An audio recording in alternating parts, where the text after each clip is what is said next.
When Henry came back, he felt much better.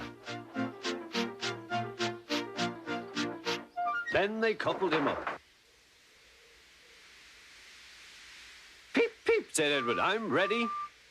Peep, peep, peep, said Henry, so am I. Pull hard, we'll do it. Pull hard, we'll do it. They puffed together.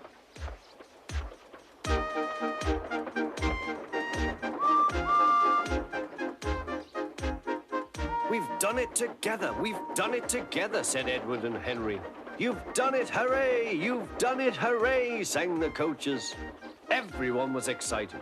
Sir Topham Hatt leaned out of the window to wave at Edward and Henry. But the train was going so fast that his hat blew off into a field, where a goat ate it for tea.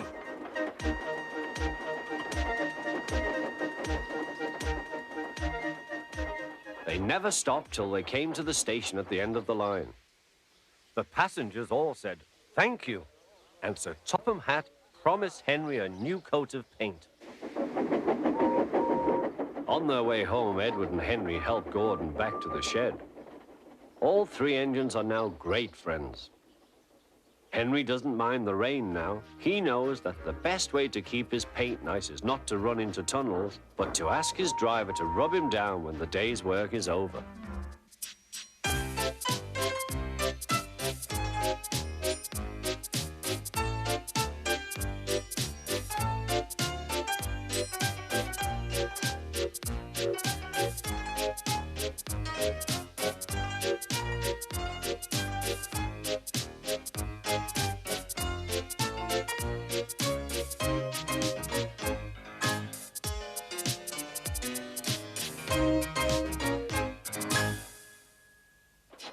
Thomas the Tank Engine was grumbling to the other engines.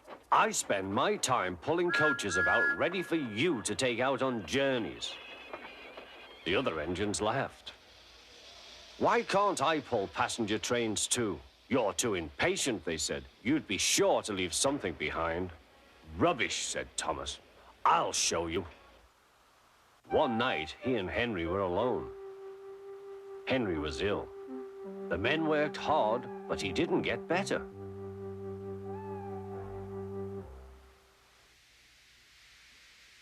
He felt just as bad next morning. Henry usually pulled the first train, and Thomas had to get his coaches ready. If Henry is ill, he thought, perhaps I shall pull his train. Thomas ran to find the coaches. Come along, he fussed. There's plenty of time, they grumbled. Thomas took them to the platform and wanted to run round in front at once. But his driver wouldn't let him. Don't be impatient, Thomas. Thomas waited and waited. The people got in, the conductor and station master walked up and down, the porter banged the doors, and still Henry didn't come. Thomas got more and more excited. Sir Topham Hatt came to see what was the matter, and the conductor and the station master told him about Henry. Find another engine, he ordered. There's only Thomas, they said. You'll have to do it then, Thomas. Be quick now. So Thomas ran round to the front and back down on the coaches ready to start. Let's not be impatient, said his driver. We'll wait till everything is ready.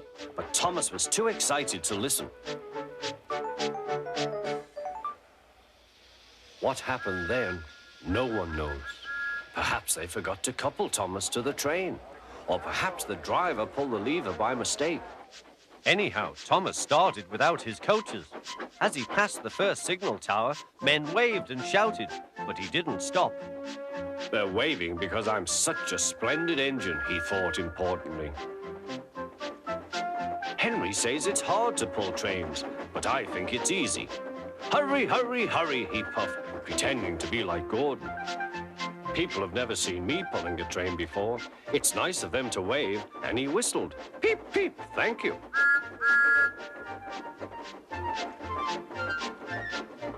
Then he came to a signal at danger. Bother, he thought. I must stop, and I was going so nicely, too. What a nuisance signals are. He blew an angry peep, peep on his whistle. The signalman ran up. Hello, Thomas, he said. What are you doing here? I'm pulling a train, said Thomas. Can't you see? Where are your coaches, then? Thomas looked back. Why, bless me, he said, if we haven't left them behind. Yes, said the signalman. You'd better go back quickly and fetch them. Poor Thomas was so sad, he nearly cried. Cheer up, said his driver. Let's go back quickly and try again.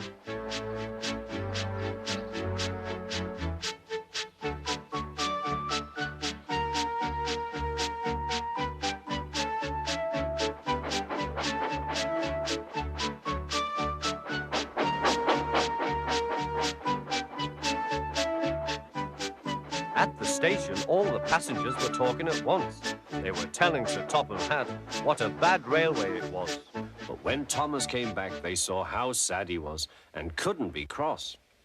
He was coupled to the train, and this time he really pulled it.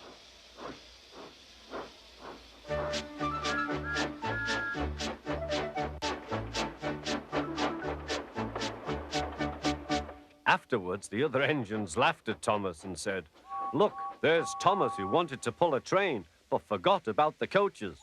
But Thomas had already learned not to make the same mistake again.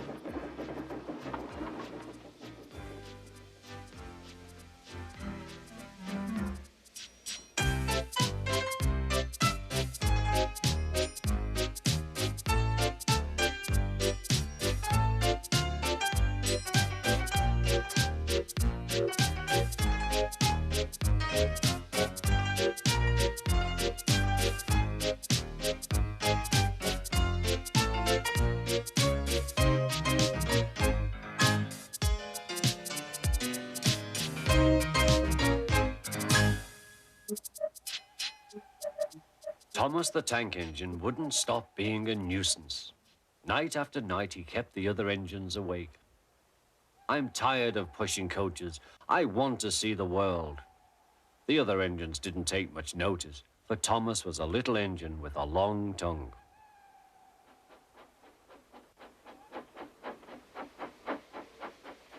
But one night, Edward came to the shed. He was a kind little engine and felt sorry for Thomas. "I've got some freight cars to take home tomorrow. If you take them instead of me, I'll push coaches in the yard." "Thank you," said Thomas. "That will be nice." Next morning, Edward and Thomas asked their drivers, and when they said yes, Thomas ran off happily to find freight cars.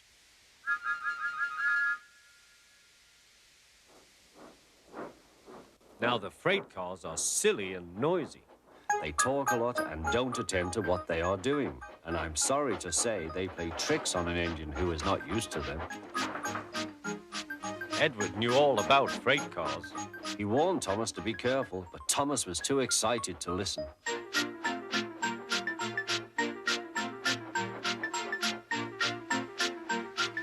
The shunter fastened the coupling, and when the signal dropped, Thomas was ready. The conductor blew his whistle. "Peep, peep," answered Thomas, and started off. But the freight cars weren't ready.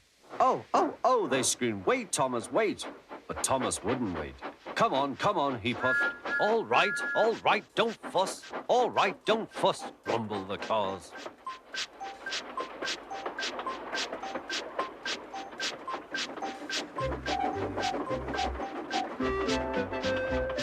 Thomas began going faster and faster.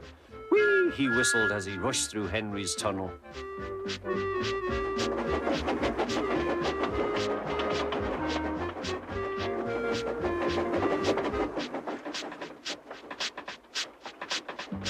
"Hurry, hurry," called Thomas. He was feeling very proud of himself, but the cars grew crosser and crosser. At last, Thomas slowed down as he came to Gordon's Hill.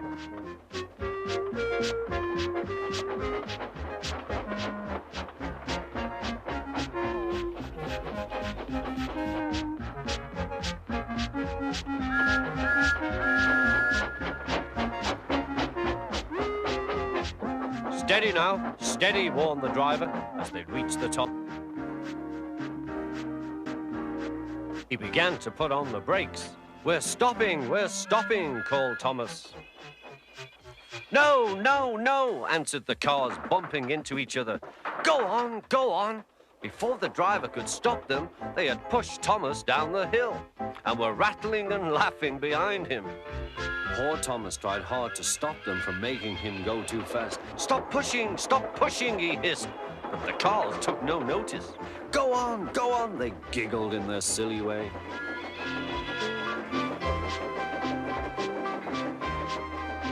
There's the station. Oh dear, what shall I do? He cried. He rattled straight through and swerved into the goods yard. Thomas shut his eyes. I must stop. When he opened his eyes, he saw he had stopped just in front of the Buffers. There, watching him, was Sir Topham Hatt. What are you doing here, Thomas? He asked. I've brought Edward's freight cars, Thomas answered. Why did you come so fast? I didn't mean to. I was pushed, said Thomas. You've got a lot to learn about freight cars, Thomas. After pushing them about here for a few weeks, you'll know almost as much about them as Edward. Then you'll be a really useful engine.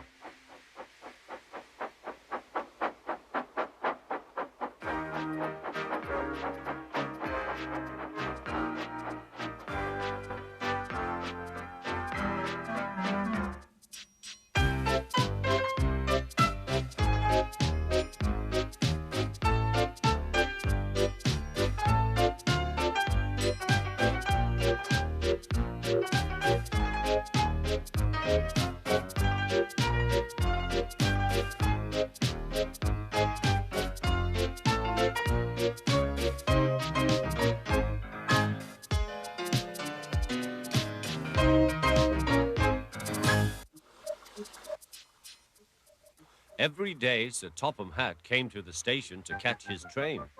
Hello, he always said to Thomas. Don't let the silly freight cars tease you. Remember, you have an important job as a special helper in the train yard.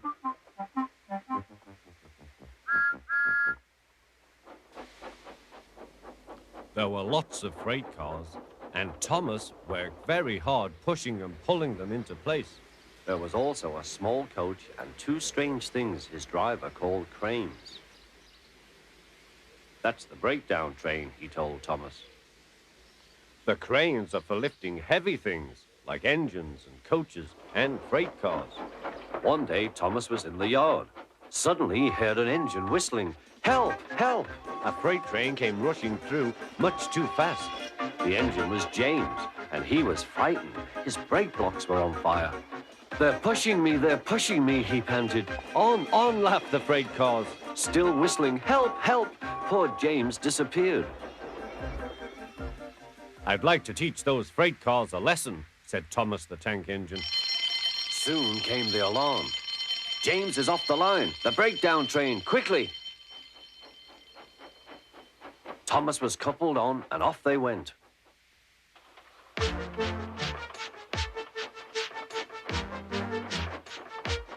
Thomas worked his hardest. Hurry, hurry, hurry, he puffed.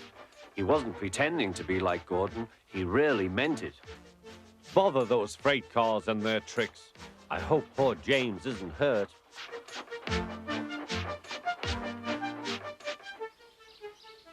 James's driver and fireman were feeling him all over to see if he was hurt. Never mind, James, they said. It was those silly freight cars on your old wooden brakes that caused the accident. Thomas pushed the breakdown train alongside. Then he pulled away the unhurt freight cars. Oh dear, they groaned. Serves you right, puffed Thomas. He was hard at work, puffing backwards and forwards all afternoon. This'll teach you a lesson, he told the freight cars. And they answered, yes, it will, yes, it will.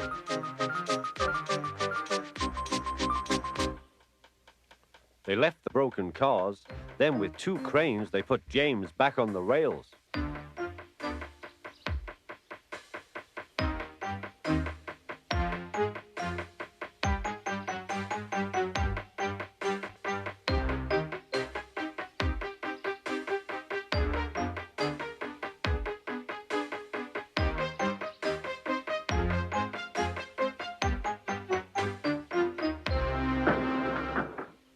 He tried to move, but he couldn't, so Thomas helped him back to the shed.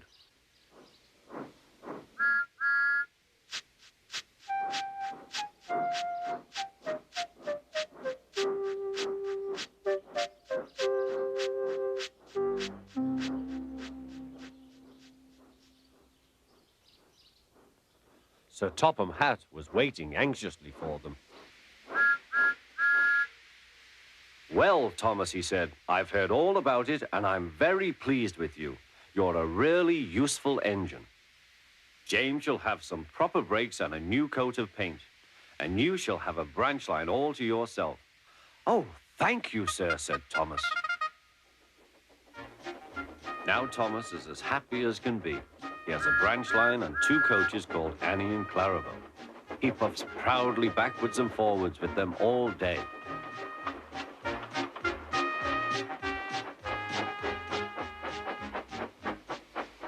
He is never lonely. Edward and Henry stop quite often and tell him the news. Gordon is always in a hurry, but never forgets to say poop, poop. And Thomas always whistles peep, peep in return.